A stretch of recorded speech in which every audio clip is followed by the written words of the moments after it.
ಕೋದಂಡರಾಮ ಸ್ವಾಮಿ ಮಹೋತ್ಸವನ್ನ ಇವತ್ತು ತುಂಬಾ ವಿಜೃಂಭಣೆಯಿಂದ ನಮ್ಮ ನಂಗ್ಲಿ ಎಲ್ಲಾ ಗ್ರಾಮಸ್ಥರು ಸೇರಿ ಪುರಾತನ ಕಾಲದಿಂದನೂ ಇಲ್ಲೊಂದು ರಥೋತ್ಸವ ನಡೀತಾ ಇತ್ತು.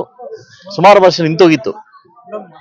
ಸುಮಾರು ಜನ ಶೇಷಾದ್ರಿ ರಮೇಶ್ ರೆಡ್ಡಿ ಅವರು, ರಮೇಶ್ ಅಣ್ಣವರು, ಎಲ್ಲ ನನ್ನ ಶ್ರೀಧರವರು ಮತ್ತೆ ಕಿಶೋರ್ ಅವರು, ನಮ್ಮೆಲ್ಲ ನಾಗೇಶು ಎಲ್ಲ ಸೇರಿ ಈ ಊರ ಮುಖಂಡರೆಲ್ಲ ಸೇರಿ ಇವತ್ತು ಕಳೆದೋಗಿರ್ತಕ್ಕಂಥ ಒಂದು ರಥದಾರ ಏನು ರಥದ ಒಂದು ಚಕ್ರ ಇತ್ತು, ಕಲ್ಲಲ್ಲಿ ಮಣ್ಣಲ್ಲಿ ಹೂಳಾಕ್ಬಿಟ್ಟಿದ್ರು.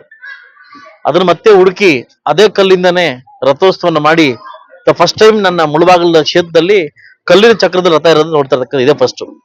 ಇಂಥ ರಥೋತ್ಸವನ್ನ ತುಂಬಾ ವಿಜೃಂಭಣೆಯಿಂದ ಇವತ್ತು ಕೋದಂಡರಾಮ ರಥೋತ್ಸವನ್ನ ಇವತ್ತು ಕಲ್ಯಾಣೋತ್ಸವನ್ನ ಮಾಡಿ ಇವತ್ತು ನನ್ನ ಬೆಳಗ್ಗೆನೆ ಬರಮಾಡಿದ್ರು. ಇವತ್ತು ಬೆಳಗ್ಗೆ ಕಾರ್ಯಕ್ರಮ ಇರೋದ್ರಿಂದ ನಾನು ಮಧ್ಯಾಹ್ನ ಬರ್ತೀನಿ ಅಂತ ಹೇಳಿದ್ದೆ.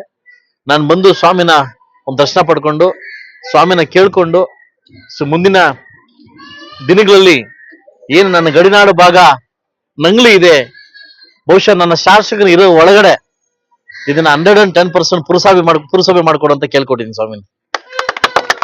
ಈಗಾಗಲೇ ಪ್ರಪೋಸಲ್ ನ ಕಳಿಸಿದೀನಿ, ಏನಕ್ಕೆ ಪ್ರಸ್ತಾವನೆ ಕಳಿಸಿದೀನಿ ಗೌರ್ಮೆಂಟ್ಗೆ. ಗೌರ್ಮೆಂಟ್ ಕೂಡ ಪಾಸಿಟಿವ್ ಉತ್ತರ ಕೊಟ್ಟಿದೆ. ಮುಂದಿನ ದಿವಸದಲ್ಲಿ ಕೂಡ ಪಟ್ಟಣ ಪಂಚಾಯತಿ ಆಗ್ಲಿಕ್ಕೆ ಎಲ್ಲ ಒಂದು ಲಕ್ಷಣ ಕೂಡ ಇದು ಹೊಂದಿದೆ. ಒಂದು ಸ್ಟೇಷನ್, ಪೆಟ್ರೋಲ್ ಬಂಕ್ಗಳು, ಥಿಯೇಟರ್ಲು, ಹೈಸ್ಕೂಲು, ಎಲ್ಲಾ ರೀತಿನೂ ಹಾಸ್ಪಿಟ್ಲು, ಮೊನ್ನೆ ತಾನೇ 100 ಬೆಡ್ ಹಾಸ್ಪಿಟಲ್ ನ ಇನಾಗ್ರೇಷನ್ ಮಾಡ್ಕೊಟ್ಟಿದ್ದೀನಿ. ಜೂನಿಯರ್ ಕಾಲೇಜ್ ಎಲ್ಲ ಹೊಂದಿರ್ತಕ್ಕಂಥ ವ್ಯವಸ್ಥೆ ಇರ್ತಕ್ಕಂಥ ಈ ಒಂದು ನಂಗ್ಲಿ ಪಟ್ಟಣ ಪಂಚಾಯತಿ ಆಗ್ಲಿ ಅಂತ ನಾನು ದೇವರಲ್ಲಿ ಕೇಳ್ಕೊಂಡಿದ್ದೀನಿ. ಸರ್ಕಾರ ಕೂಡ ಸ್ಪಂದಿಸಿದೆ.